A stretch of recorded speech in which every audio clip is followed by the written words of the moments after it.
Pernah nggak sih kamu merasa hidup orang lain selalu lebih baik dari hidupmu? Scrolling media sosial, kamu lihat temanmu jalan-jalan ke luar negeri, ada yang baru beli mobil, ada yang lulus kuliah dengan nilai tinggi, atau sekadar pasangan orang lain terlihat lebih romantis dari dirimu. Tanpa sadar, kamu mulai membandingkan. Kok hidupku gini-gini aja ya? Kenapa mereka bisa lebih bahagia sementara aku masih stuck di sini?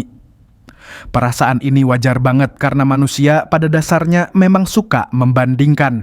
Dari zaman dulu membandingkan itu berguna untuk bertahan hidup. Kita harus tahu siapa yang lebih kuat, siapa yang lebih cepat, siapa yang lebih berkuasa. Tapi di zaman modern, perbandingan itu justru berubah jadi jebakan. Masalahnya adalah kita hanya melihat highlight hidup orang lain, bukan keseluruhannya. Media sosial itu seperti panggung. Orang hanya menampilkan bagian terbaik dari hidupnya. Foto liburan, momen sukses, senyum yang dipaksakan agar terlihat bahagia. Yang nggak mereka tunjukkan adalah rasa sakit, perjuangan, tangisan, atau malam-malam penuh kecemasan. Akhirnya, kita membandingkan kehidupan nyata kita yang penuh kekurangan dengan potongan hidup orang lain yang sudah dipoles sedemikian rupa. Dan jelas, perbandingan itu tidak pernah adil. Kenapa kita sering merasa hidup orang lain lebih baik? Ada 3 alasan utama bias sosial. Kita lebih fokus pada kekurangan diri sendiri, tapi lebih fokus pada kelebihan orang lain.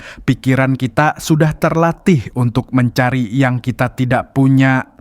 Kurang bersyukur bukan berarti kita nggak punya apa-apa. Seringkali kita sudah punya banyak hal, tapi karena sibuk membandingkan, kita lupa menikmatinya. Standar yang salah. Kita mengukur diri dengan standar yang bukan milik kita. Contoh, orang lain sukses di bidang bisnis, lalu kita merasa gagal, padahal mungkin jalan kita bukan di sana. Sekarang coba pikir, bukankah ada orang lain yang mungkin diam-diam membandingkan dirinya denganmu? Mungkin mereka iri dengan caramu tertawa, caramu dekat dengan keluargamu, atau hal-hal sederhana yang justru kamu anggap biasa saja. Jadi apa yang bisa kita lakukan? Pertama, batasi perbandingan yang nggak sehat. Kalau scrolling medsos bikin kamu makin insecure, coba kurangi. Ingat, yang kamu lihat hanyalah potongan kecil, bukan keseluruhan cerita. Kedua, fokus pada pertumbuhan dirimu sendiri. Bandingkan dirimu hari ini dengan dirimu yang kemarin, bukan dengan orang lain. Kalau hari ini kamu lebih baik sedikit aja dari kemarin, itu sudah kemenangan. Ketiga, belajar bersyukur. Tulis 3 hal yang bisa kamu syukuri setiap hari, sekecil apapun itu. Misalnya, bisa makan enak hari ini, bisa ngobrol sama temen, atau sekadar bisa tidur nyenyak. Itu hal yang mungkin orang lain tidak punya. Ingatlah ini, rumput tetangga memang terlihat lebih hijau, tapi seringkali hanya karena kamu lupa menyiram rumputmu sendiri.